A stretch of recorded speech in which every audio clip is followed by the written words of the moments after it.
if Yes. it is not copyright material. Okay, sir. Okay, sir. Yeah. Sure. Thank you. Thank you. Namaste, sir. Namaste. Madam Sunaina, welcome to this August gathering. Hello, sir. Good afternoon. Good afternoon, ma'am. Thank you very much for accepting our invitation. And this is Jyoti Kumar, and my colleague, Professor Bhartendra Singh, is also there. And a brief profile about ma'am.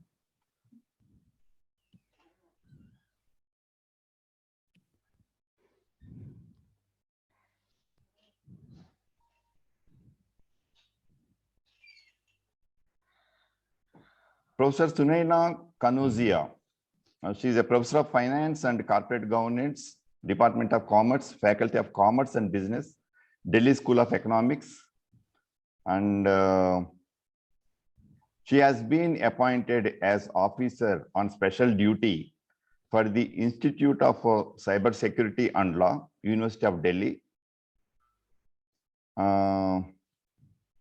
She has been holding this position since 2017. And she is also a deputy proctor, University of Delhi from 2016.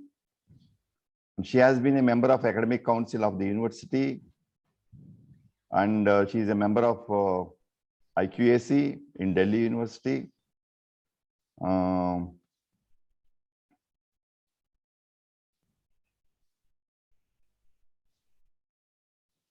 Okay. She has co-authored 4 books and more than 24 research papers in both national and international refereed journals of repute, including Emerald, Taylor and Francis and ABDC listed journals.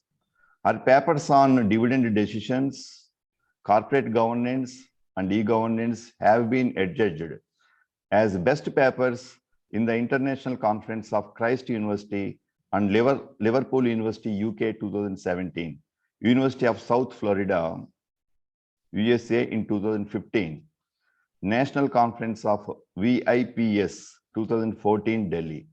6 of our research papers have been on SSRN's top 10 papers downloaded lists. At present, 13 MPhil and 9 PhDs have been awarded, and 6 PhD scholars are pursuing their research under her supervision in the area of agreement, in the area of finance and corporate governance. She has visited Mauritius under the 4th UGC TEC Consortium Agreement 2010 for 5 weeks to deliver lecture series at the Faculty of Law and Management, University of Mauritius, along with USA, Germany, Italy, Russia, and Norway on various academic assignments. She is member of editorial board of Corporate Governance Insight, Business Analyst, and a few others. In addition to this, I should say one thing about her. I got an opportunity to learn about her expertise as a research supervisor because I had examined 2 theses of her scholars, and really I even shared with some of my colleagues, including Professor Bhartendra Singh, that we should consider the thesis of our scholars as model thesis, so that our scholars in our department would also be benefited.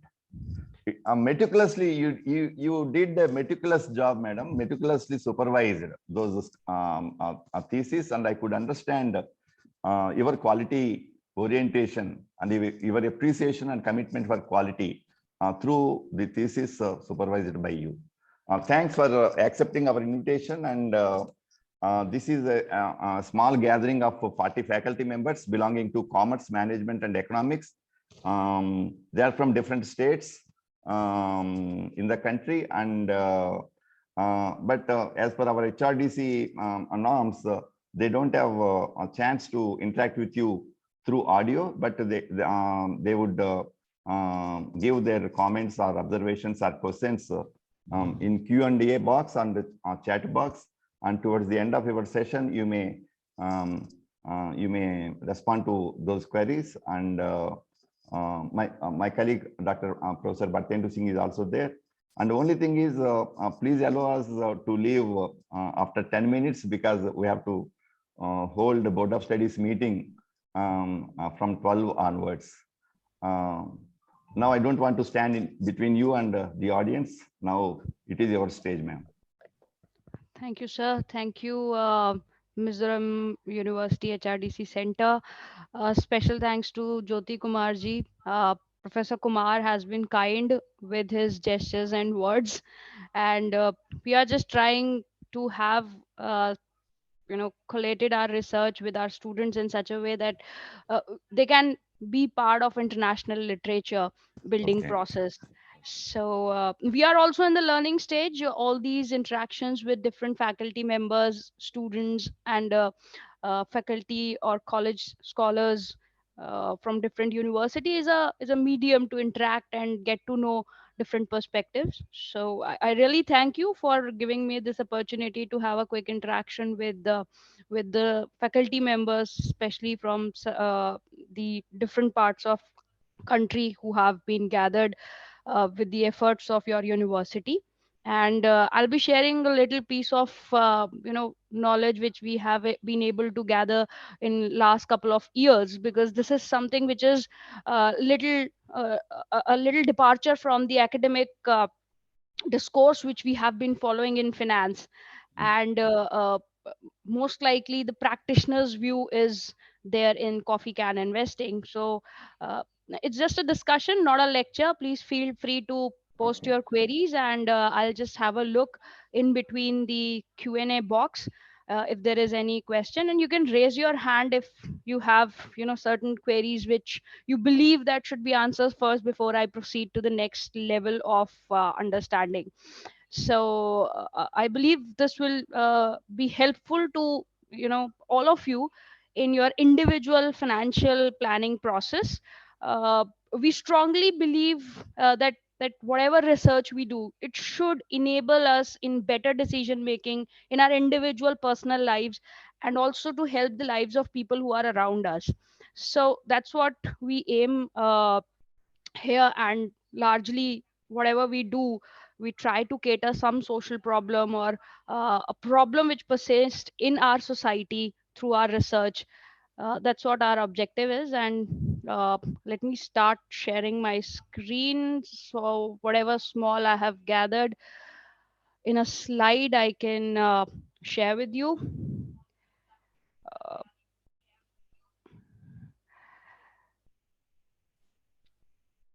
I hope the Yes. presentation is Yes, visible, yes. right?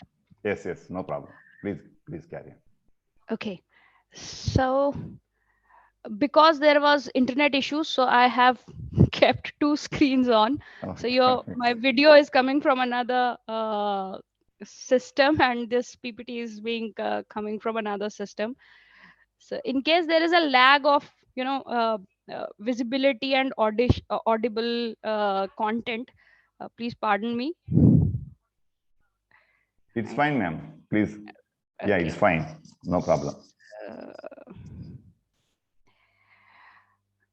Just switch off the audio of the system so that there is no. Yeah. Okay. So coffee can investing is a concept which somehow got coined from USA, but I will not say this is only visible or observed in USA. It's very much being part of Indian culture as well. The only thing is that US people used to have coffee cans. We used to have big jugs, mugs, and those pots, maybe some pots from the normal potteries which we have in the local areas, in our older household. And when I'm talking about older household, it's like some 100 200 years back. So this is not a new feature, but somehow Robert Kirby got the chance to introduce it to the world. And when Robert Kirby introduced it, he was of the opinion that the coffee can investing proposition is something which is unknown to the world. So Robert Kirby was working for with one of the investment counseling services, like we have wealth management banks over here. In the last couple of decades, we saw them, wealth management branches, wealth management sections. They largely cater to HNIs or people who invest in large amount, not similar to something like mutual funds where you can even invest 500 rupees per month or so. So Capital Guardian Trust was the owner of investment counseling services, which was running since late 1960s. And Kirby, Robert G. Kirby, was the principal investment manager in that consulting firm. In 1984, he met one of the women who was the wife of his client, and somehow his client was no more, but Kirby used to advise him on his wealth, whatever little he used to have. uh, and and his client actually expired a couple of years back, like 4 5 or 10 years back. When this woman met Kirby, she was extremely thankful to Kirby that, Mr. Robert, it's only because of you and your advice that I have been able to sail through this difficult time. Though my husband, invested in different propositions, but a chunk of his investment was fabulous, and today I feel confident that I'll be able to survive my next part of life, because she was not working anywhere. She was a homemaker, and she was carrying the responsibility of running the family and raising the kids, which was an enormous task for her. So Kirby was, rather surprised that how come she is so very thankful. So she told her about the portfolio which was created on the recommendation of Kirby, and that portfolio generated enormous amount of wealth for Kirby, for that woman who was the wife of the client Mr. Kirby used to guide. So but Kirby was himself so very astonished that, see, I was also holding the similar kind of stocks, or whatever I recommended to that fellow was also in my portfolio, but the same did not happen to Kirby. And then Kirby found out that, see, this is something like coffee can investing. What happened is, because of unfortunate death of his client, the stocks which Kirby recommended to him and he purchased were left unattended and remained uh, within his portfolio. And after 10 years, when her wife found those investments uh, lying in the account, because she was not having such knowledge to operate it, and perhaps she was more occupied, she was pretty happy with whatever dividends and other sources she was receiving. Then she realized that I should thank this man who has made us sudden rich and a high net worth individual.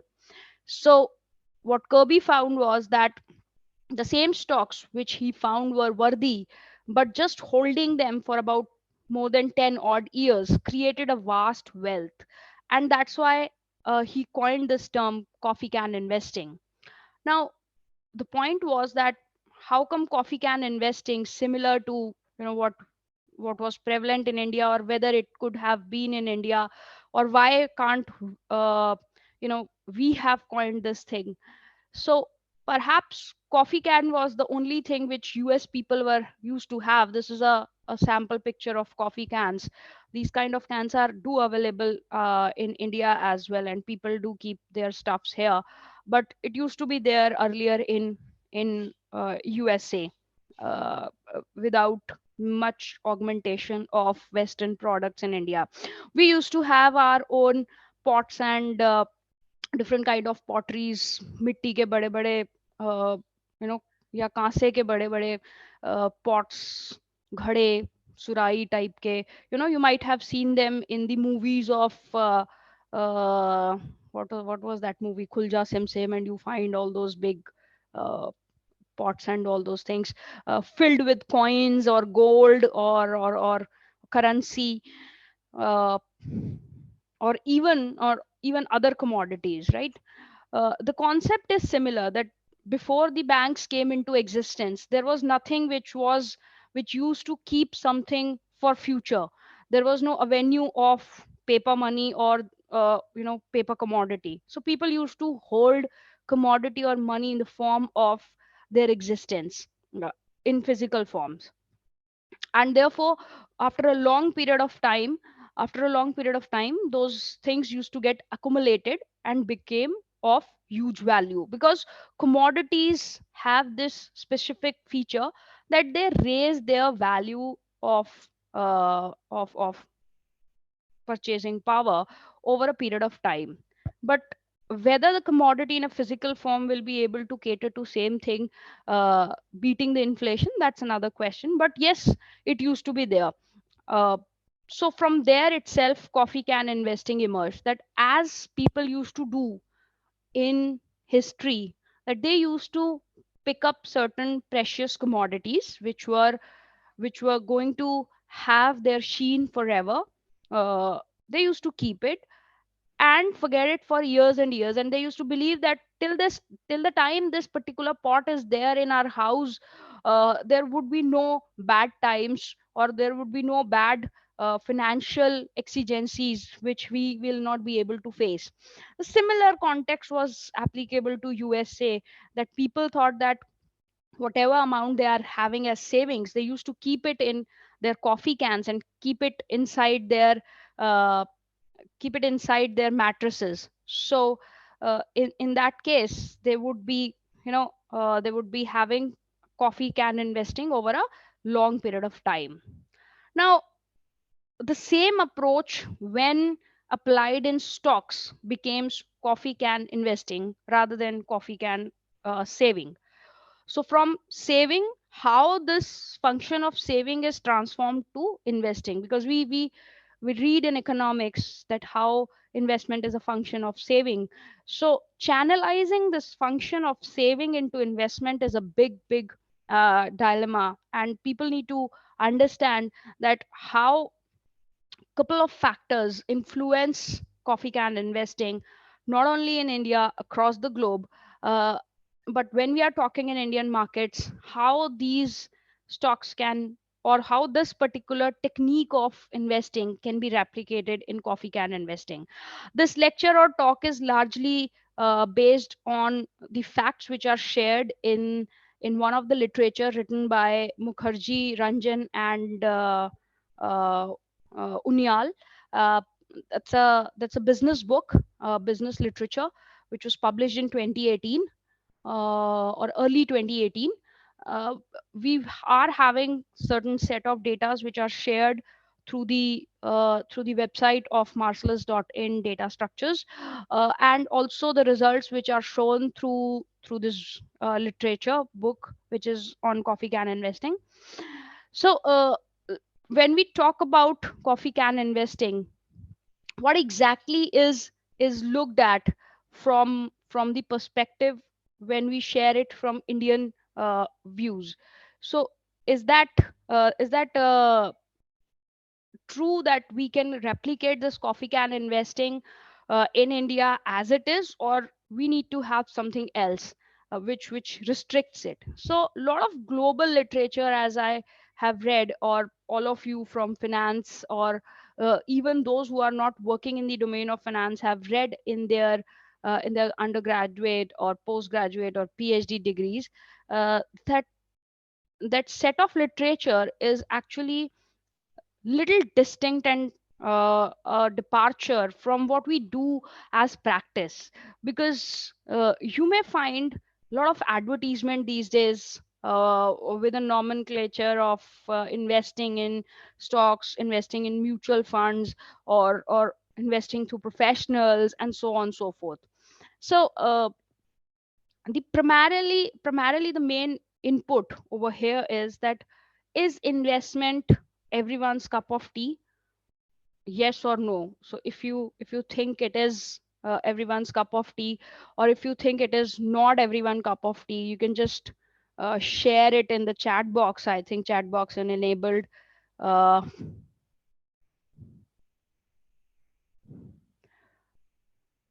You know, what do you think? Is it there in for everyone, or do you think it's not something which everyone should do?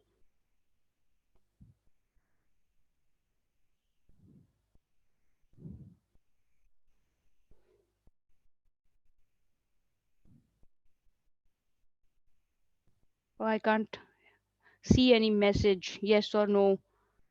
No. Okay, yeah, everyone can do. Yes, can be done by all. That's right. So, can you find out any particular reason why it's not picked up by everyone? Is there anything specific which stops an individual?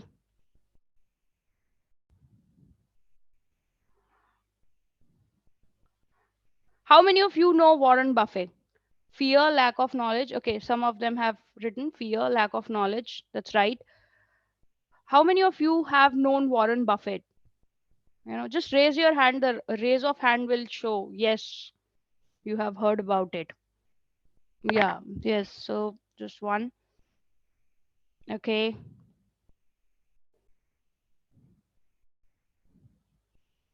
So Warren Buffett, Elon Musk, Bill Bill Gates. Yeah.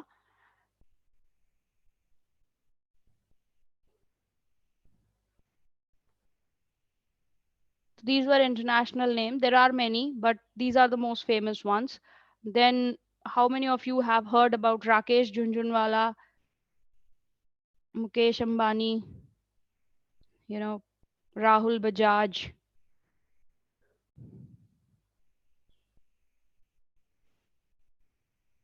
Yeah, so you have heard out all about this.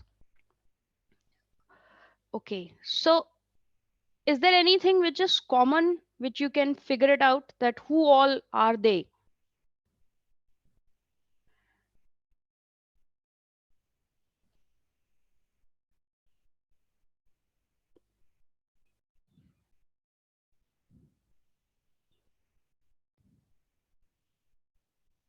See, if they are billionaires, that's right. That's the one prominent fact, that they are billionaire. Perfect. Second thing, they are stock market expert or investor.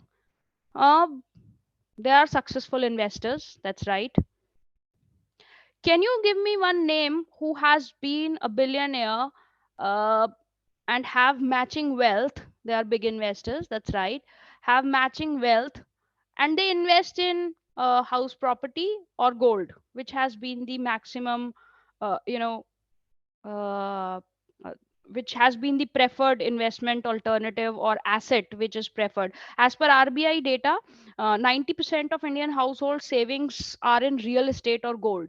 So let us find it out, that if any one of you have ever heard of a billionaire, even in the top 10 or top 20 list or top 100 list for that matter, in India only, leave aside the other countries. Have you ever seen?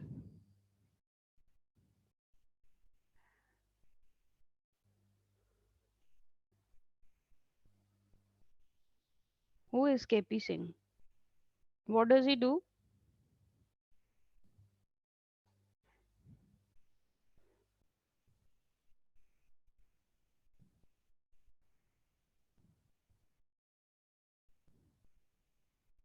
Does he hold more than 20,000 crores in net worth? Because top 100, top 400, till top 400, it's more than 20,000 crores Indian rupees.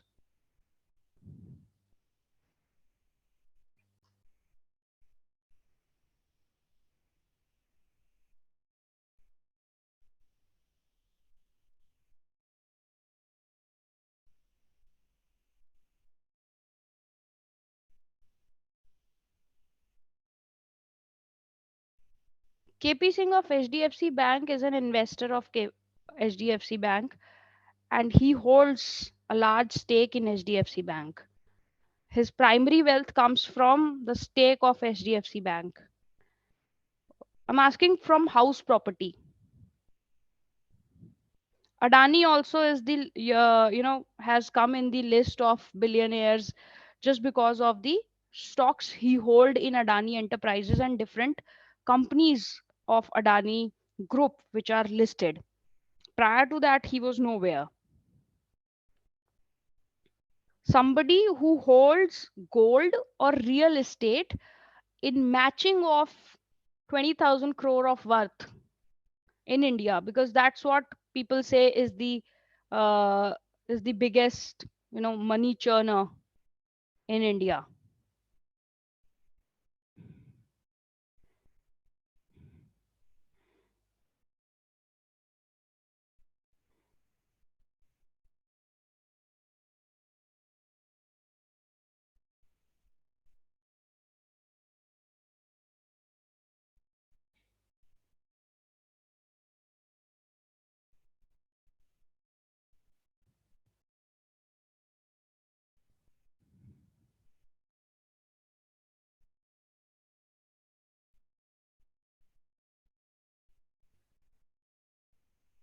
And what is his net worth? Rajiv Singh Ambani again is same, from the stocks of Reliance Industries, not from gold or real estate he holds. His house is worth rupees 4,000 or 5,000 crores, right? But he holds the company which is more than 15 lakh crores in MCAP.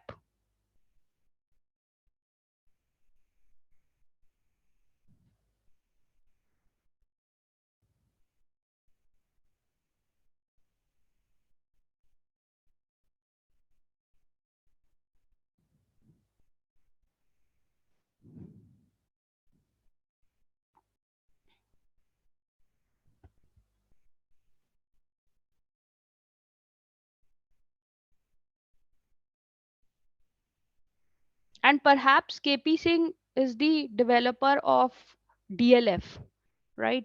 So his net worth is also hailing from the stocks he hold in DLF rather than the value of assets in house property. So the value of his house property will be shown in the balance sheet of DLF group, that this is the land or building value which is held in DLF. But the net worth he holds is largely affiliated from the stocks he hold from different organizations.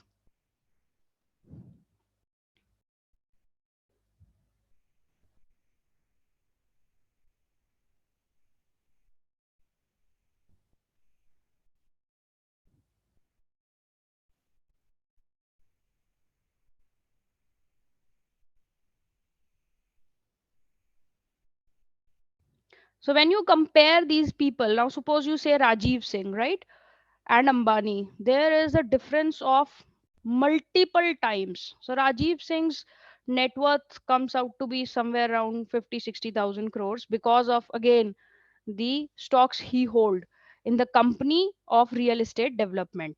But when Ambani has similar stocks which he holds in Reliance Industry, that makes him wealthy or having a net worth of more than 15 lakh crores.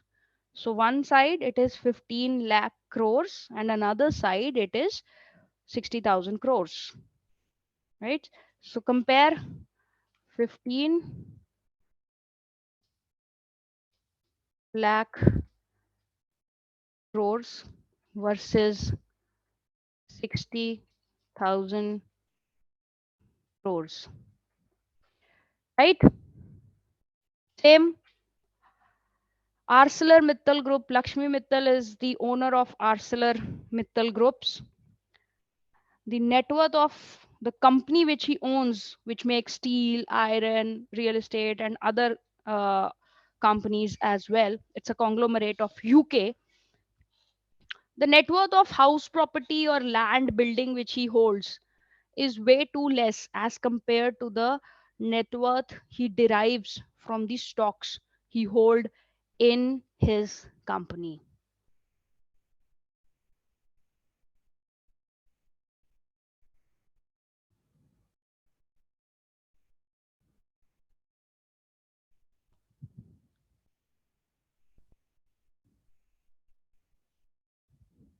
So this is a small exercise for you to have your conviction on coffee can investing and the investing which is prevalent in India, in the name of real estate and gold. And if you don't even look at these people, if you look around yourself, the first thing you start buying when you get money is either gold or real estate.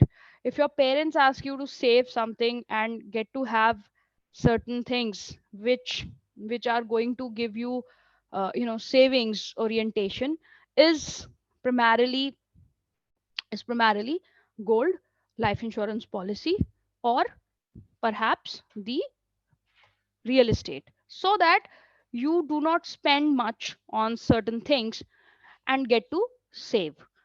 Now, coming back to what you have as such, is that the kind of stock markets which have been in India are very new as compared to the developed countries. So even Ellen Mittal has got his company listed in UK. Uh, all other billionaires who are topping the chart, top 10 ones, are in either USA or UK, very few in Europe as well, but largely hails from USA, UK, or Europe. Uh, you will find a couple of them from China as well, but majority of them, or all of them rather, are having the wealth created from their equity holding. So if you chalk down Buffett's portfolio, Buffett started investing in early 70s or late 70s. He started his organization Berkshire Hathaway, a company which buys stocks and invest in other big companies. That's the only thing Berkshire Hathaway do. So they do not manufacture anything, they do not sell anything, they do not process anything. They are neither into any service, but yes, they do take money for investment uh, through their shareholders. And the company largely only invest, and by investing, company has become the richest one in 30 to 40 years. So when they started Berkshire Hathaway in 78, 79, Buffett was not figuring out in the largest or the richest person or as a billionaire in US. But after a couple of decades, that means a set of two set of years of decades, that is roughly 20, 25 years, he figured out in the billionaires in the entire world, and he still stays in that list after 35 or odd years, 30, 35 odd years. So now the question comes that, okay, that happened in US or UK, but it's not feasible in India, or whether it is feasible or not in India. So when we consider this kind of question, we largely tend to see that this kind of approach is possible when we have uh, the kind of market development which is there in US as well as in India. So I have just minimized the screen pane so that I can see if you have any queries or chat messages. You can just write it over here. So why Indian markets are different from others? Because the relevance to global literature is limited in Indian market, as three factors are predominant in India. So you can read this as it. So first is whatever I have told, that uh, because of high penetration and high level of investments going in uh, from the Indian households towards these two areas, that is gold and real estate, So due to which the output is also seen in gold and real estate, that large amount of money is going over there.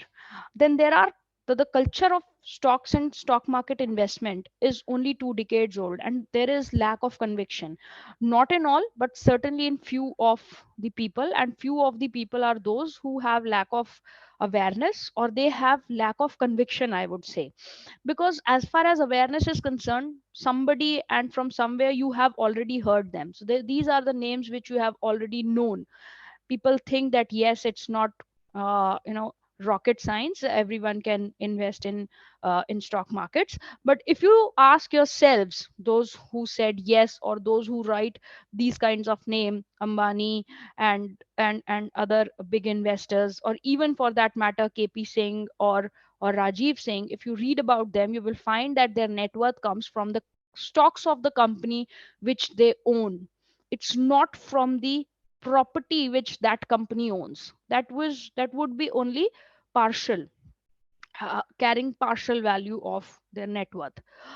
And the next part is which is further creating a complication in coffee can investing approach in Indian markets, is that very few companies have that kind of leadership or market dominance that their stocks or their products survive for years and years. See, coffee can investing is like, the main punch was that you hold certain investments and then forget it, and then keep it for at least 10 years, right? The process of not selling the shares and holding them for about 10 years led to vast amount of growth. So this is something which is the key in coffee can investing. Now, for holding it for 10 odd years means that the company should survive for 10 odd years, right? Unless it doesn't survive for 10 odd years, it will vanish. Okay. So there are many such companies, hundreds and hundreds of such companies who have vanished overnight, or who have, you know, bursted like a bubble, and people have burned their fingers, lost their hard earned money, and so on and so forth. And that is what people perceive to as a risk factor in stocks, right? That this is something which may not survive. Is it right or not? That this is one factor, that suppose we put some money, the one factor which stops us is that whether this company will survive or not, we don't know, and hence we are away from it. The one factor which everyone considers. And the second part, on the contrary, people believe that house property or gold is in physical form, it will stay there wherever we are keeping it, right? Leave aside its value, its growth, its the return it generates over a long period of time, and the CAGR, that is the compounded annual growth rate, whether it offsets inflation or not. Those are secondary questions and nobody thinks about it.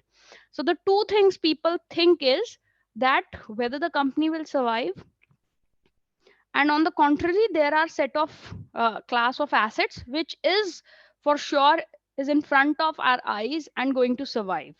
So do you agree with this proposition or not? Because that lays down the fundamental consideration for coffee can investing. You can just type yes or no, or raise your hands if you consider yes, as your answer.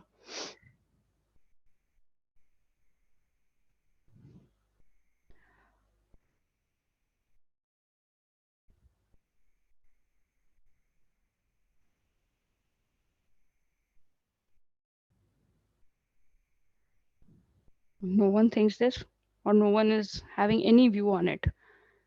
Okay, one yes.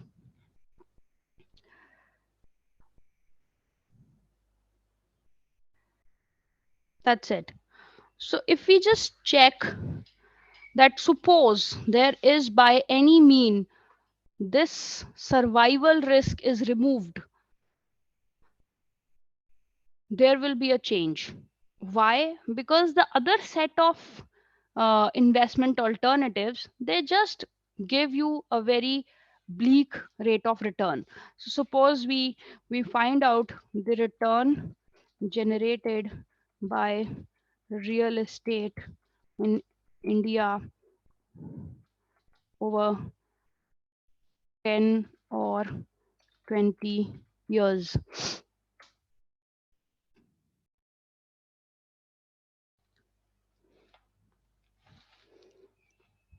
So the first thing you see is what is the average rate of return over the last 10 years.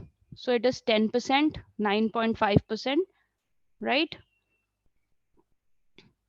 And if you still goes on and on, you will find out that it's not more than 10%. Okay. In any case,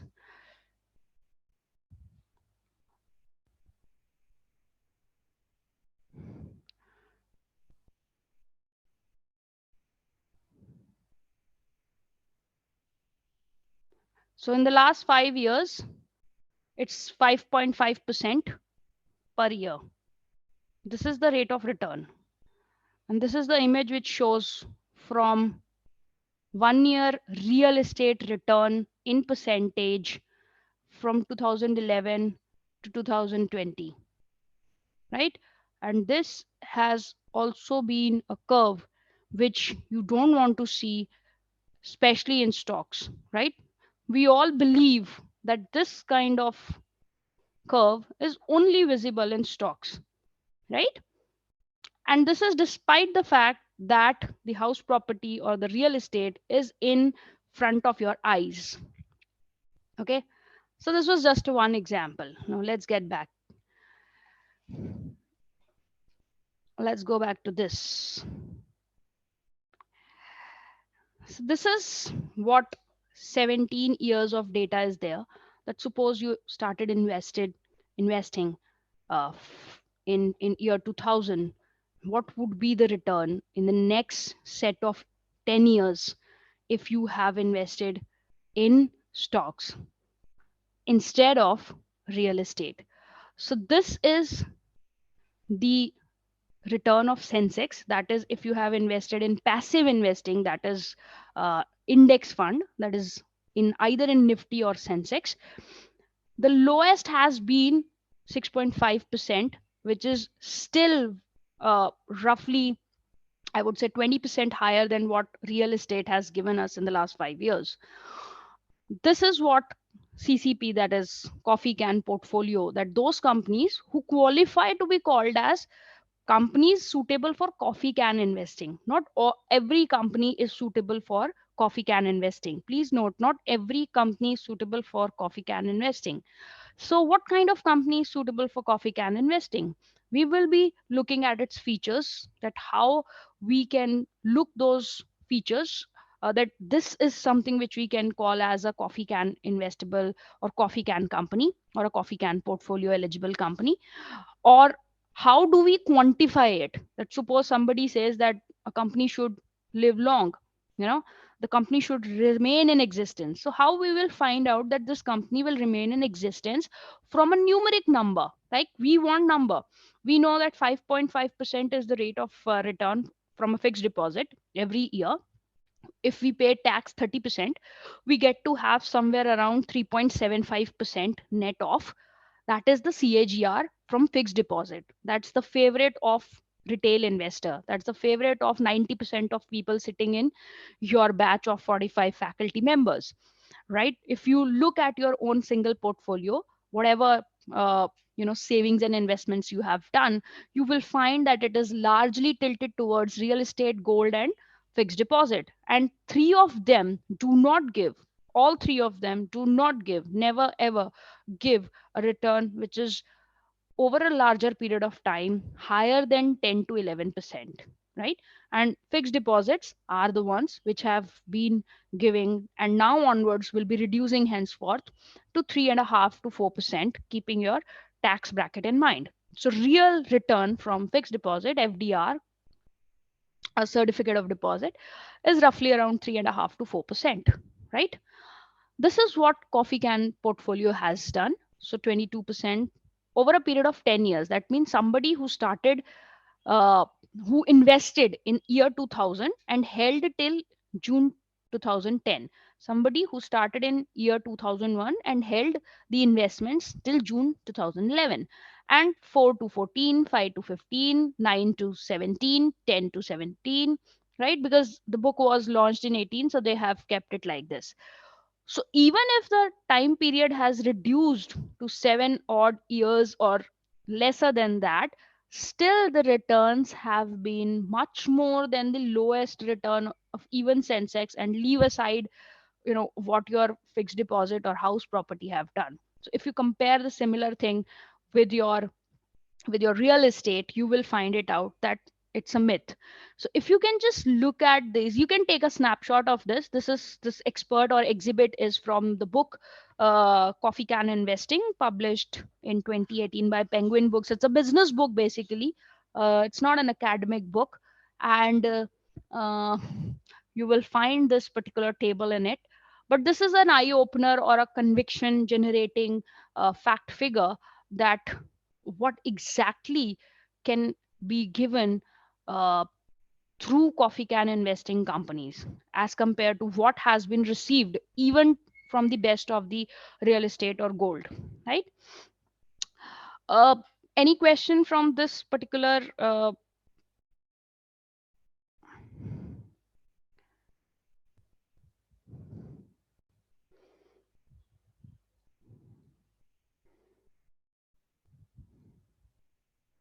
okay, so let's move ahead.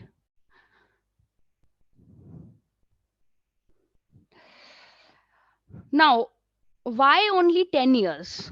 you know if anyone gives you a proposition, one must always put questions that why only coffee can companies, what is there and what qualifies to be a coffee can company, and why only 10 years or more than 10 years. So this is one of the chart which was given again uh, in the same piece of literature, uh, and it shows that what is the probability of earning a higher return, right? uh, that is non-negative return in India through Sensex over a period of 30 years, right? This is being drawn based on the study is for the 30-year period from March 1987 to March 2017. Now, some of you may say that okay, till 2017 COVID was not there, but till 2017 also there were many such things which we you have not heard. There was globalization, liberalization, privatization. There was IT bubble burst. There was Harshad Mehta scam. There were scams of Ketan Parekh in early 2000. There was Kargil war in 2001 or 3, I believe. There was Parliament attack in 2003 on India. I'm talking about those things which have happened in India, and that can create a very, very bad impact on stock markets, as we saw on COVID, or as we see in today's times. Markets are not very good. They have not been performing well since last November or December, or they started sell off from October either. So during this 30-year period, there was subprime crisis, which has been the largest crisis so far. There has been demonetization, which has been in India, and so on and so forth. And you will find many similar smaller uh, things in India. But despite that, the data from Bloomberg shows the probability of getting a return which is more than 100% over 10-year period is 100%, right? The probability of getting a positive return of more than 50% is 100% in a time span of more than 10 years. So this shows you on the Sensex. Now, Sensex doesn't have all those companies which survive for a longer period of 20 year or 30 year. You will see that roughly 40 to 50% of churning is there even in Sensex and Nifty. Churning means that some companies come in, those which are good, some companies which have not performed good are removed from the index. So that's why we say that as a benchmark, even if you take Sensex or Nifty, so those who do not want to indulge in any particular thing, they can go for Nifty. That's what it is advised for as a passive investing. So why does it happen that this kind of thing is still not visible in Indian investing?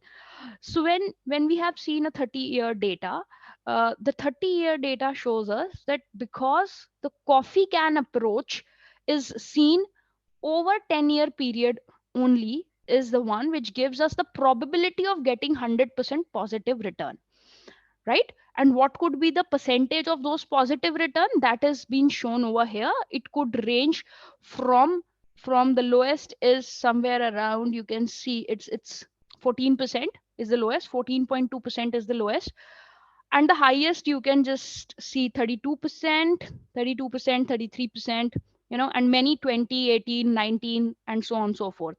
And even if you do not find out a coffee can investable company as a single identified company, or a couple of companies, 4 5 companies, then even passive investing generates a higher return than 6.5% to larger than 20%, 22%, 16%.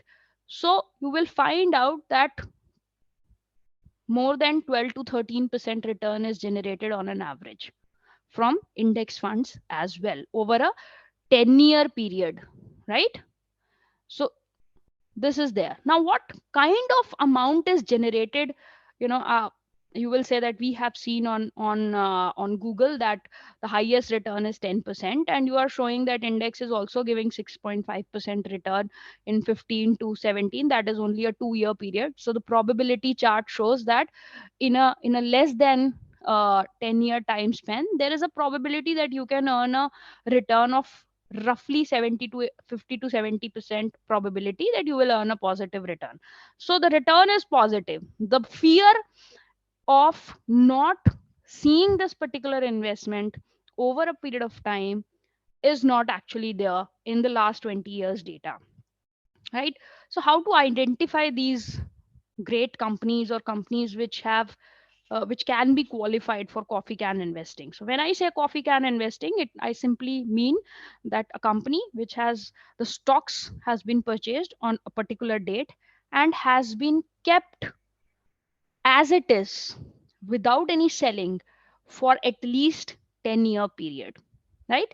So what kind of company it should be? It should be a great company. And how a great company is defined? The greatness of a company is measured by its longevity. You might have heard about the saying of that Rome was not built in a day. So if you go and read historical literature, you will find that Romans, or Rome was the place which took large number of years to get built. And if you have been to Italy and have seen that architecture, you will find it out that yes, it is majestic. It's not just huge. It is beyond your eyes to capture it. Even if you have a larger pixel camera, you will not be able to take the entire architecture in one single shot. You will need to have either panoramic photo frame or something like that. So you cannot capture the thing in one glance of eye or a camera shot. That is what greatness is. That's something which is so very huge. Longevity, right? Now how does this longevity comes? It's not just that something which is you know too large to fail becomes very good. No, it's not that. The greatness comes from the endurance of a company to endure difficult times and economic conditions. The endurance of a company in difficult economic conditions, like you can see the companies who have sailed through subprime crisis, the companies who have sailed through and done business fabulously after demonetizations, the companies which have been doing or producing results despite of high crude oil and and such kind of disruptions, and producing profit, you know despite of innovations in by competitors, despite of new competition coming, and so on and so forth, right? So that is one enduring difficult economic condition. That is one thing. Another thing is do not get disrupted by competition, by a difficult economic scenario like a war is there with Russia, by difficult economics scenario of crude oil prices, by high crude oil prices, or difficult economic scenario by shutting off markets, right? Or by difficult economics or disruptions caused by new competitors, new companies coming in the same business, right? So they do not get impacted, that their profit will go immediately down once a company is introduced in the same sector. And this greatness is not temporary, not short run. You will find out such kind of incidents, that is What type of incidents? This and this kind of incidents, the disruptions and difficult economic conditions in their story many times, but their greatness of survival, of coming out with sustainable business is there. And basically they thrive in economic down cycles as well, that they will be producing a higher amount of profit in a in a in a economic down cycle. So economic down cycles like subprime crisis, like war situation, like COVID scenarios, right? There is no visibility, there was no visibility of business, how business will be operated during the subprime crisis initial stint of 1.5 month. And that's why how every company has crashed was visible. But there were certain companies who sustained their values and jumped up and bounced back. So how do we quantify this greatness in terms of quantification? So we look at their return on capital employed. The coffee can investing says that if you have a company, if you have found a company to invest where return on capital employed is more than 15 years, combined with revenue growth of more than 10%, right? And then you hold it for 10 years while watching these couple of things. What things? These are the criterias which Warren Buffett and Charlie Munger, Srinivasan, Saurabh Mukherjee, they have followed while holding their companies. They try to find out that whether this company is a high earning business with low capital like HUL. What do they make? You know, sabun banate hain. Yeah, what kind of R&D is there in making soaps and washing powders? Nothing, but they actually dominate the market. uh, and perhaps because of which they are considered to be defensive stocks, all or not all, but some of the uh, big names in FMCG is defensive stocks. Business that require capital to grow, but they generate decent return on capital employed, like HDFC Bank, Bajaj Finance. The key in such businesses like this, which require capital to grow but generate a decent return on capital, is their prudent capital allocation and consistent return on capital employed. If their capital allocation is not prudent, that means the areas of business expansion where they have you know invested their capital is not prudent, is not wise, they will not go on with long history. So HDFC Bank since 1993 to 2022 has been phenomenal and has given a huge rate of return, which you can see from the data I'll share. I'll take you to a data website, right? uh, so when we look at the qualities of these companies, we need to have a look from their financial statements, that what kind of cash from operations they are having and whether they are using this cash flow from operation as source of funding, right? So if a company earns 100 rupees, distribute 20 rupees at dividend, right, out of the profit which they have earned, and reinvested at least 50 to 60 rupees in the business itself, rather than just keeping it as retained earnings, or you know uh, building the retained earnings, so that at the right point of time they can do the capex, capital allocation and capital expenditure. That kind of company will definitely have uh, greatness evolved in it over a long period of time. Similarly, whether these kind of company in whatever business they are leveraging technology or not, because in today's times, or even in the times of last 10 to 20 years, you will find out that those companies which have used technology and leveraged it for their best of abilities, they have done exceptionally well. uh, whether do these companies understand market penetration, what kind of market share do they have? If 10 products are sold, how many of such products are of the company which you are eyeing for? So suppose paint company is there, so if 10 paint boxes are sold at a retailer's shop, roughly 4 to 5 or five, more than five are from Asian Paints, 2 to 3 are from Berger Paints, and just remaining two gets the market share of Narolac, Dulux, and other, so on and so forth. So you will find out that companies who are having this uh, consistent compounding feature are having deep market penetration, right? Uh, let's go and have a look at some of the data sites so that you get more clarity, right? So this is revenue over last quarters, right? Let's see yearly ones, because quarters sometimes give you a fluctuating uh, uh, variations because of many short term indications. So when we are looking for a long term horizon, and the best part is that Indian investors have always been a coffee can investor when it comes to real estate and house property, or gold, because whenever they buy it, they say after 20 year you see the value. I'm buying it, I'm buying this property today because after 20 years I'll need it, and that time of point of time it will be huge, right? Similarly, in case of gold, mothers buy gold today, uh, keeping in eye that when my daughter will be getting married or when my son will be getting married, the value of gold will be very high. So let me invest it right now, and after 10 years, this will enhance their value. But they don't do the same coffee can investing, the 10-year, 20-year thing when it comes to another asset class, which is equity. Neither they do research. When you go and buy a house property, you take somebody who has bought and sold or purchased many house properties. You take along with you somebody who is well versed with that market of house property. You also consult some of the people who are residing in that particular area.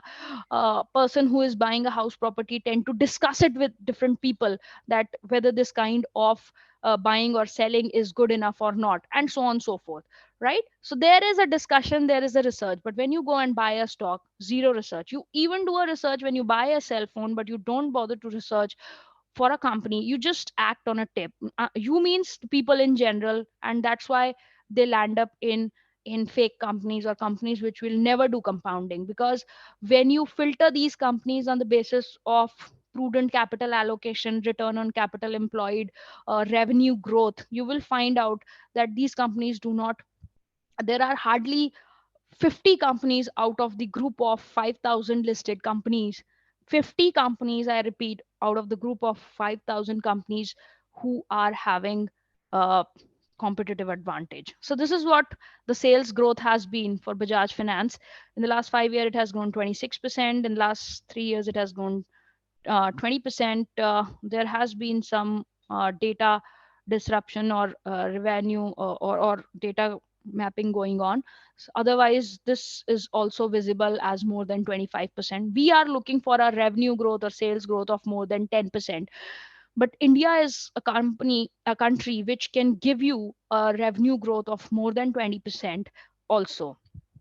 Similarly, a profit growth, a consistent profit growth, and this has been the resultant stock price growth. So you will find that during a short run, as our the graph showed us, that over a short period of time, you will not see very high return like here, this.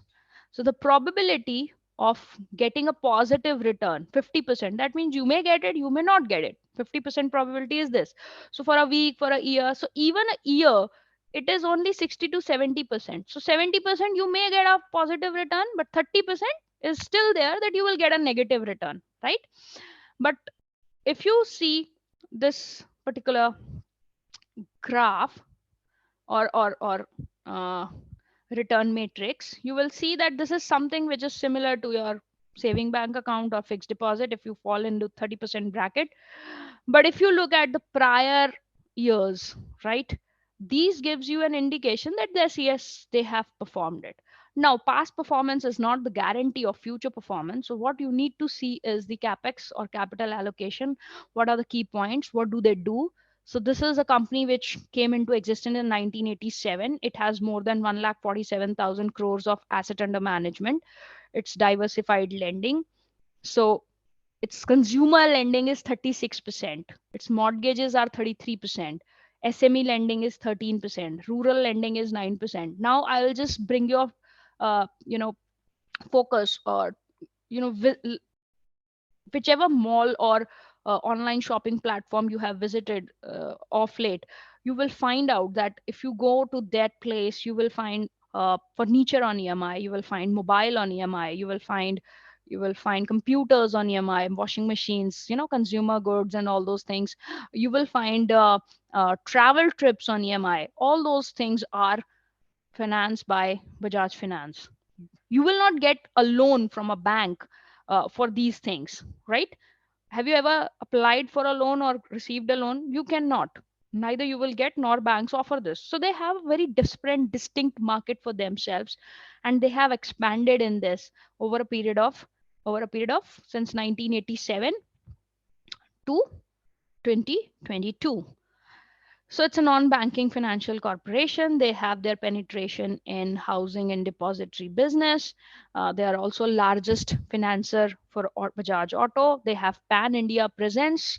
So this is what they do. Now coming to what their lowest NPA, because if you are in financing business, what kind of NPA do you have, right? In case of especially banking and finance company, return on capital employed is replaced with return on equity, because return on capital employed, the formula as suggests that it is the EBIT upon debt plus equity. So you tend to have higher amount of denominator in case of banks and NBFCs, because they are largely driven by assets as finance. Because if they do not put money capital into the business, they will not be able to generate return. So the parameter of return on capital employed in case of banking and finance companies is seen as return on equity, because that transforms that reads more about its return, including the dividends, including the return on capital employed, including the earning per share, and that's a better reflectant as compared to return on capital employed. But if you see that in case of return on capital employed is 10% and return on equity is 17.4%. So like if you use panel data regression, you find that return on if you use panel data regression and with uh, with qualitative variables, you will find out that R square is typically low.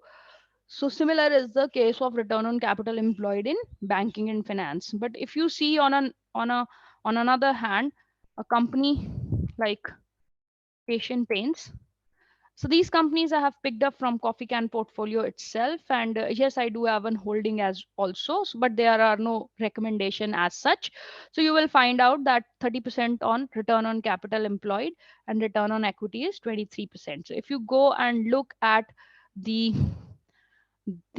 parameters, so 10 years compounded sale is 12%. We look for 10%. From where this 10% came, I'll let you know shortly. The profit growth has been 10 to 12%, and the stock price CAGR has been 23, 20, 27, and -1% in 1 year. So this is perfectly supporting our proposition of Coffee Can Investing, that a company which is in existence from more than 50 years. Asian Paint is not a small company, and it's been in existence from long year, and they have a revenue backup of 83% of their uh, decorative paints going into their product going into decorative paints. Their leadership is pretty visible. They are third largest paint company in Asia. It's not only in India. Obviously in India they are the largest paint company. In the world they are ninth largest coating company in the world. It's not only paint, it's coating also, so industrial coatings. So if you look at our conditions of greatness, so leveraging technology has been one of the feature of Asian Paint. Understanding market penetration, that out of every 10 paint boxes sold, 5 or 6 are Asian Paint. So you can look at it here. So 50 years of market leadership, 3 times of nearest competitors in India. So if one box is sold by a competitor in India, 3 times of its sales are by Asian Paints, right? So they are into paint business, they are into kitchen business, they are into bath business, which is related. Every business is related organically. Look at it. Look at it like this. And if you go and look at its balance sheet, you will find out, and P&L, that yes, they have been increasing their market share and their revenue every year by 10% or so, despite COVID, Okay, here prior to 11 is not given, but you can find it out on some other uh, like like value research.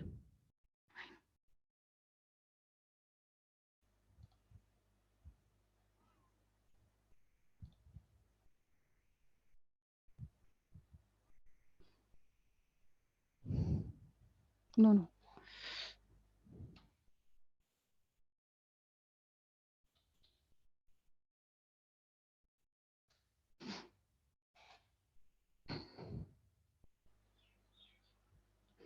So this website gives you a data of return and other features of last 15 years roughly.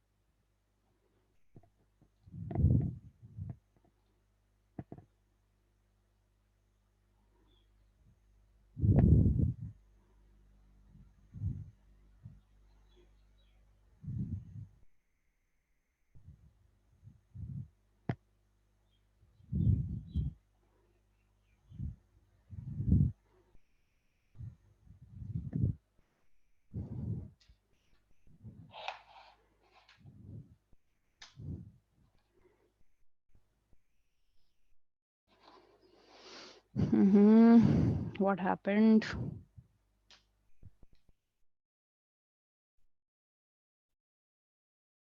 So basically, Asian Paint is having over a 15-year period more than 25% rate of return.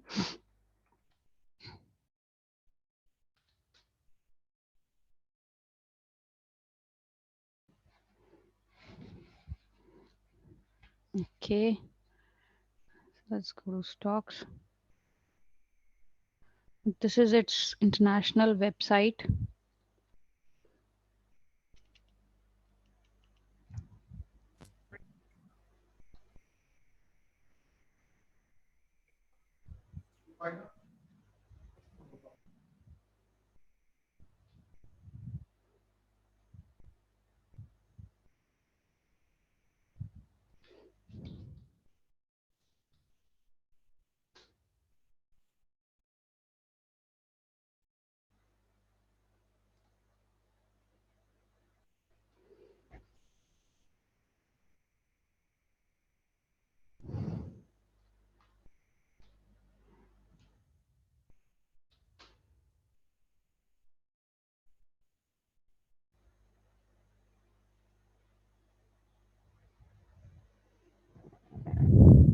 This gives you actually a large span data of 15 years or so, right? This is something which I wanted to show. But suppose what has been the change of rate of return. So if you invest even 10 lakh rupees in a house property, right? And it's after a couple of years, say it becomes 20 lakhs,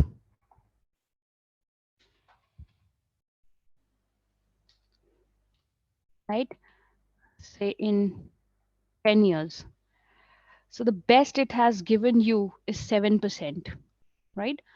But largely people, and this is the best, right? Now, if you go into Delhi prices, so something which was available for 1 crore uh, 10 years back is still available for say 1 crore 20 lakhs. Now, people think that this is a great, virtue of return. The basic mistake is that they are trying to have it in absolute terms rather than CAGR. So the CAGR has been 1.84%. So even if you have left this amount in your saving bank account, it would have given you a higher return as compared to uh, uh, investment in house property. So while going for any asset class, right, you need to find out the CAGRs. This is extremely important for any investment alternative before comparing. Normally what we do is we just compare this, that 1 crore ka 1.2 crores ho gaya. So we have made 20 lakhs, that is 20%. No, that is not 20%, because if you find out CAGR over 10-year period, it comes out to be 1.84%. Now, suppose you have invested this, 10 lakhs in a coffee can portfolio, which you have seen given even 6.5 to 12%, 16%, and 20% return. So even if it has given a 15% return over a 10-year period, right, it becomes 40 lakhs. But what we saw was 10 lakh becoming 20 lakhs. So you have deprived, or somebody who has invested thinking that this, rather than stocks, it would have been better to find out a house property. So 10 ka 20 se better hai 10 ka 40. And that's precisely why you will find billionaires who are having value of their net worth coming from their equity holding huge, huge, huge as compared to what they hold in real estate or gold. Right? Similarly, somebody who has invested 1 lakh and the coffee can investing has given him 18%. So that becomes 1 lakh ka 5 lakh. And if you have 10 lakhs, similarly, it becomes 52 lakh. So percentage is very important when we see a CAGR. And no house property is available for 10 lakhs, at least in northern India. You may find out some piece of land, but the appreciation would not be at 18% at any cost in any historical data. You can find it out. And that's why in US also, the 401 retirement saving is based on equity investments, which are on the principle of coffee can investing. Similarly, you can find numerous companies which are having this kind of return. That is this. This is a small cap company, though.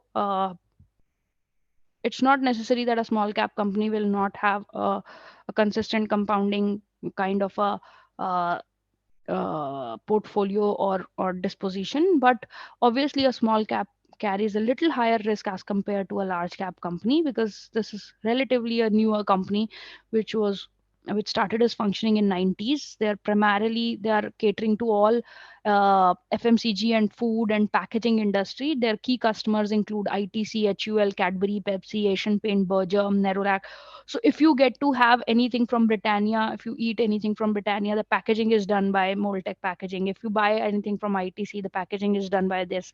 If FMCG giant HUL is selling anything, the packaging is done by them. So if you see closely, ITC, HUL, Britannia, Amul, Nestle, all FMCG players are getting their packaging from them. So maximum food items are packed these days into these fancy looking or the box container thing, even complete companies like Swiggy, Zomato. So there is a lot of increase in the company's portfolio of work which they do.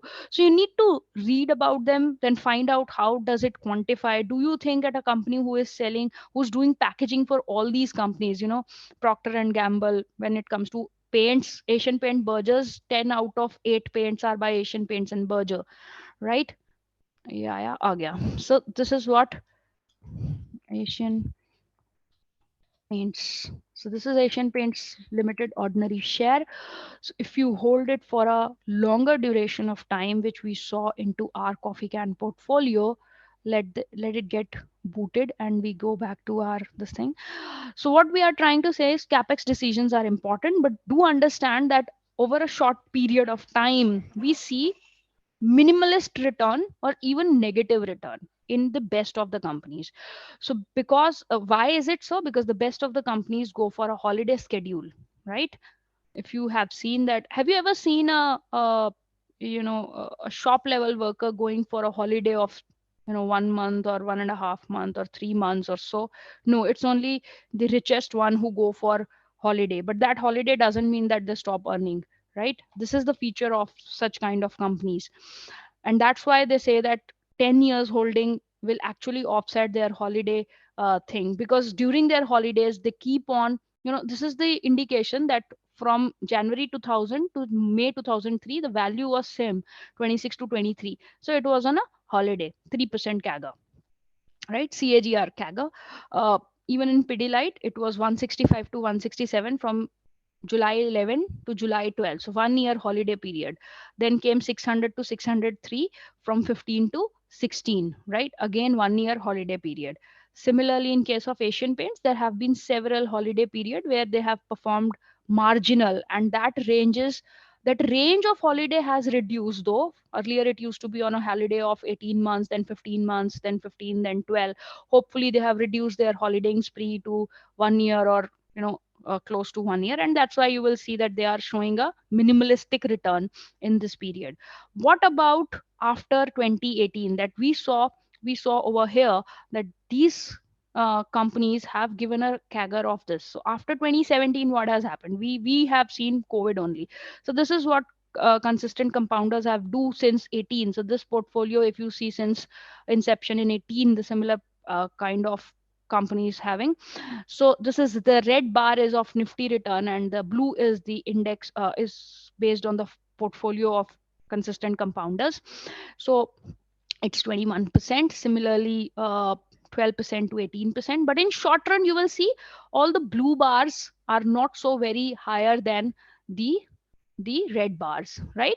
So even during short run, it's not necessary that they will be going on their compounding. So this is what their performance during 18 to 22 during the last 5 years, that despite severe market conditions, they have been able to raise their advanced growth. This is what is capex and result of capex, that whatever they have invested as capital, so whether that capital investment has actually led to a advancement in market share, so whether they have been able to increase the customers they used to hold, right? So if you see the competitors, HDFC Bank has the largest increase in the customer acquisition and market share acquisition, right?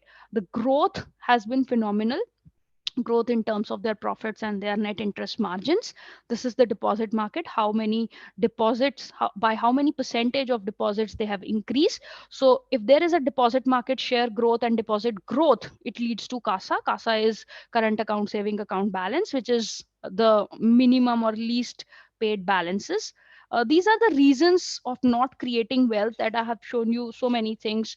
The people who do not create wealth have actually been been into these couple of reasons: the unjustified selection of asset class. Sometimes they buy a house property which is so huge, but that is their aspiration, so they end up paying the AMI and there is nothing left to save and invest. Then they are either so very underinsured and risk mitigation is not at all seen, right? Or they are overinsured. Overinsurance is very less seen. Overinsurance is only seen in case where people get life insurance for homemakers who are not earning. Not investing early despite of saving early. People in India have largely saving since their childhood, or we used to have piggy banks and all those things.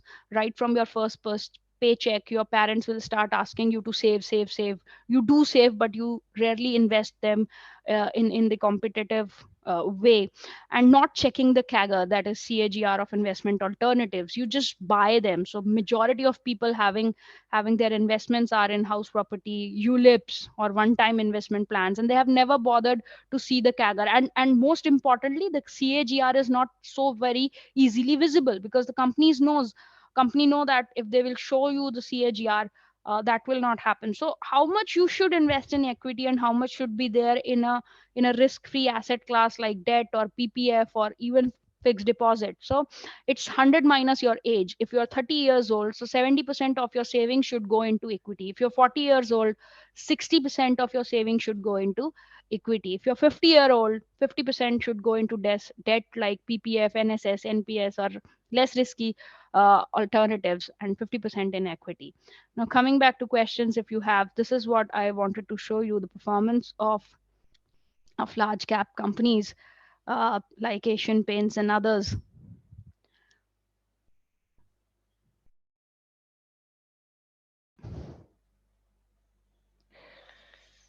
I think I'll have to close these.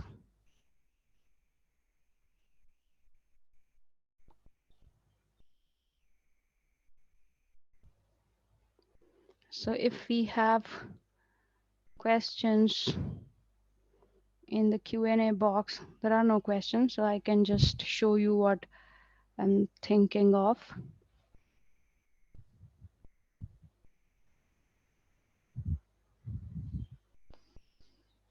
Not so good.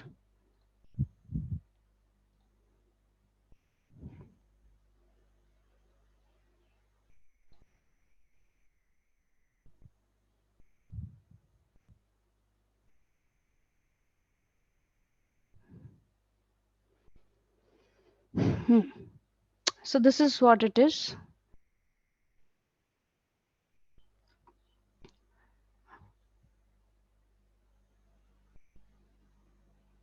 This second line, Morningstar India GRINR, this is the index return of India, right?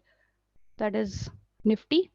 And this is the first row is the stock return. So in 15 years, Asian Paint has given 26% CAGR.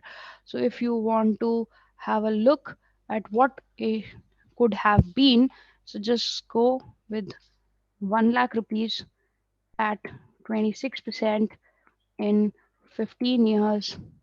It makes a whooping 32 lakhs. So you can think of that 15 years back, were you having 1 lakh rupees, and if invested in Asian Paint, despite all odds, despite COVID, despite Russia war, crude price, subprime crisis, this, that, this is what it has been, right? Similarly, you can check Hdfc Bank Limited. Okay.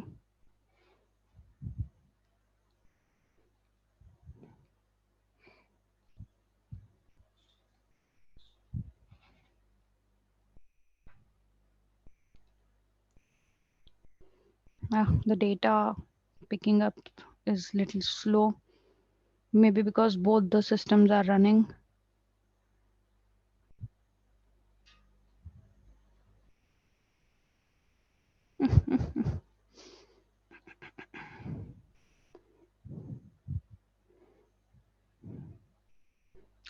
So this is again is putting up the data after March 2017 also, that if you hold the equity for more than 10-15 years, it is 100% probability that your returns would be positive in tune to the return on capital employed by the company. Now I was about to tell you one thing, that why this 5% or 10% is there, because it depends on the rate at which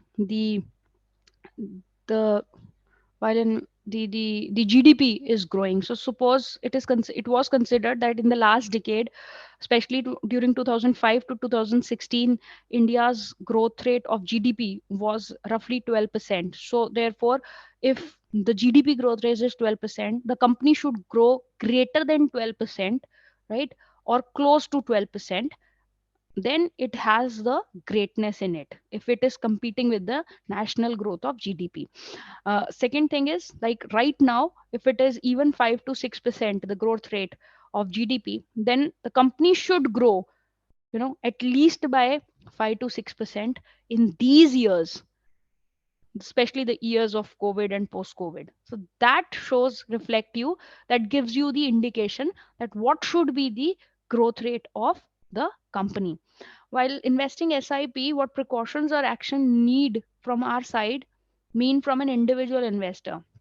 See, first thing is that if you can't be a watcher, or you can't be somebody who closely watch an equity, then you should either invest through passive funds, that is index based ETF, where the expense ratio is extremely low, so that gives you or offsets the intermediation risk. First thing.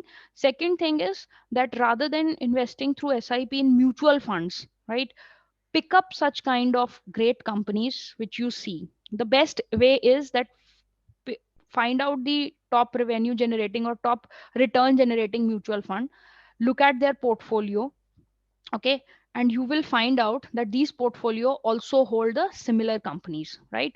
So suppose you find top 10 mutual funds.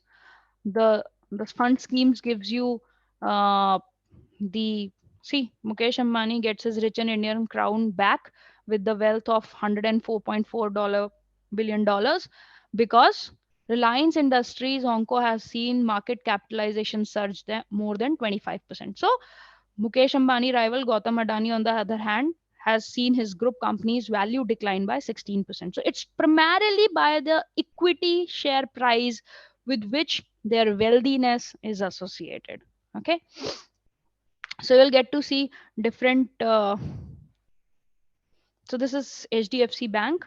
So we see that HDFC Bank has a performance of past year in roughly 20%, 19 to 20% in 10 years to 15 years time frame. So you can check on morningstar.in because couple of systems are going on. You can just take a screenshot of this particular website, right? Morningstar.in stocks.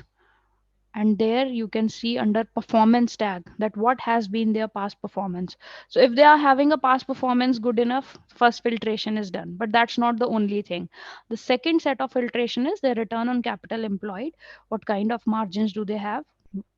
Whether you can see the kinds of greatness in their balance sheet and profit and loss, yes or no. If you see that kind of greatness in their profit and loss, that certainly they will be able to give you best of the price. You can even see the CAGR of theirs on Google, right? Just type HDFC Bank share price, right? You will get this graph, go to maximum, right? And you find a value at the initial 5.52 rupees on 1st January 1999. Open a CAGR calculator. So 5.52, 5.5. Oh, point is not there. So let's take 5 rupees. Okay. And today the price is 1389.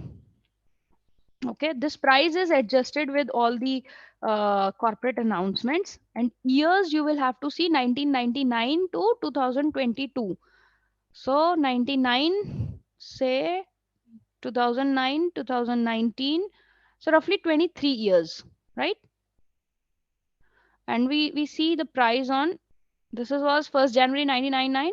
So let's see on 1st January 2022. Somewhere around 1400 or so, right? Yeah, somewhere around 1479.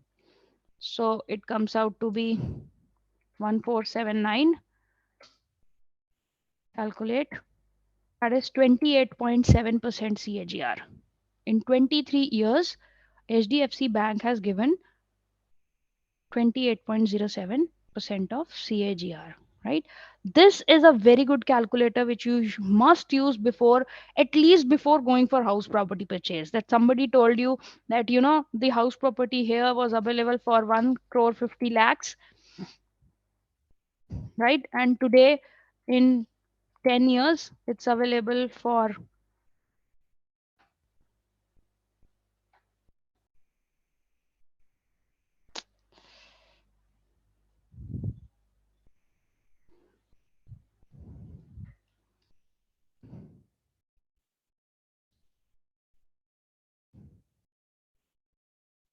so suppose 1 crore ka 2 crore kar liya usne best, right? And that happened in 15 years time. That is just 4.73%. Okay. So this kind of calculations must always be seen. Any other question?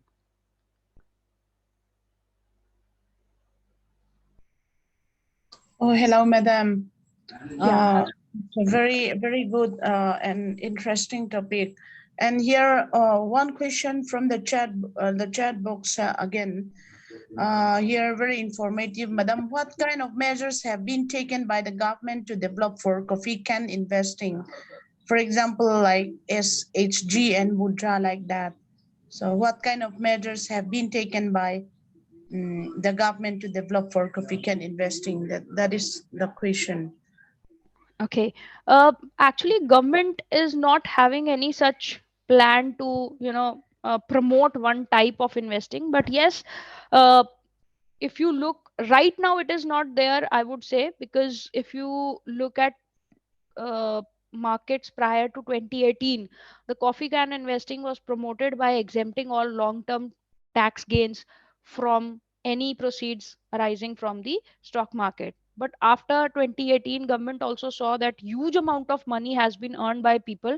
So there is no harm if they charge 10% of tax. So this is one initiative government took long back, that they realized that long-term investment was actually something which can erase poverty and create wealth for poor people.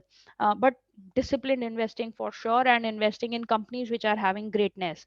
Second thing is that, especially when we talk about SGH uh, and Mudra, so they are not actually focusing on coffee can investing. There are different type of schemes where governance and other factors are important. And for sure, corporate governance plays a pivotal role, because if the company is not having good corporate governance, it cannot survive for more than 10 years.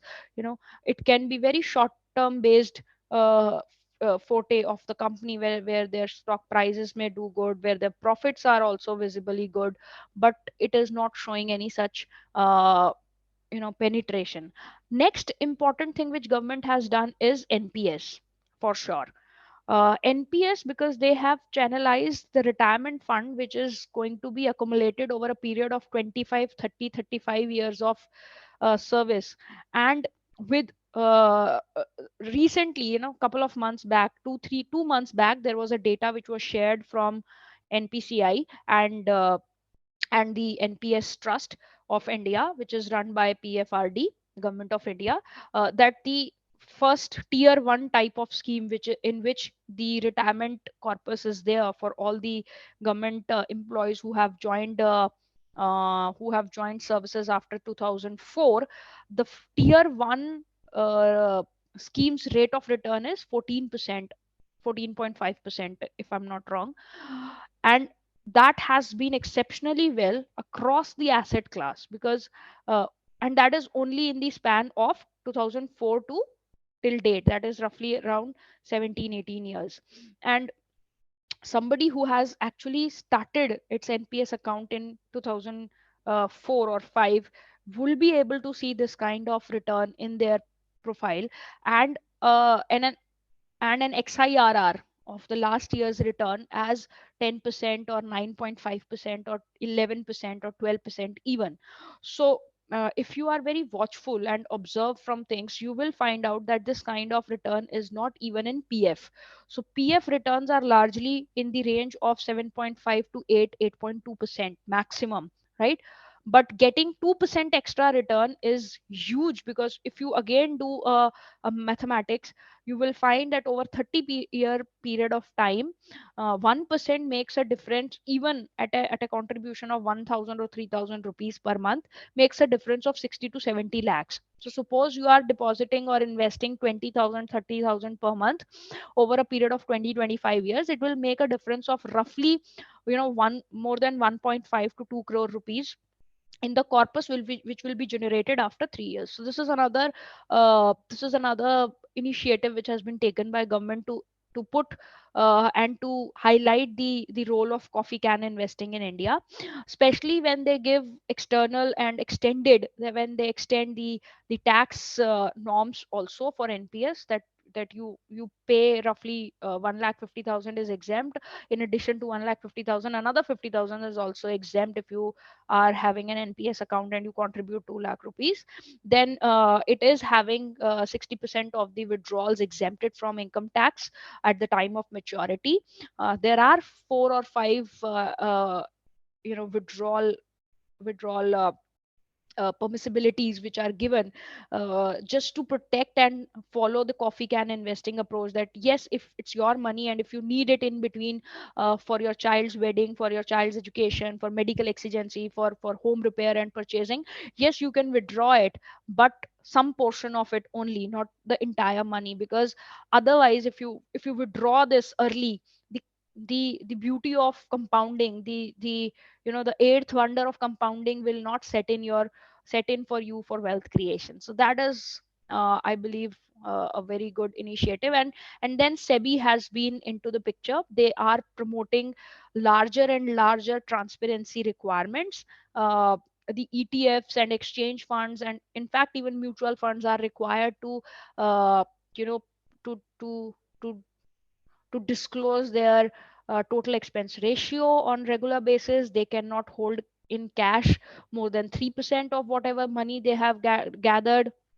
Their the fund manager have to be very judicious while investing, because some percentage, roughly 20% of their salary and annual packages should be dependent on the NAV of the scheme they are managing. So suppose I am a fund manager, my salary will be in the form of units of the same fund which I am managing. So if I'm not managing it with due diligence, that it should not fall down, the NAV should be growing, so I'm actually reducing my own salary. So that kind of initiatives have been taken by SEBI. Then there are a lot of usage of SEBI powers which they are doing to curb unauthorized practices, to reduce uh, speculative trading. So uh, by way of focusing on reduction of speculative trading, government intends to reduce speculation, and they intend to have long term investment like coffee can one.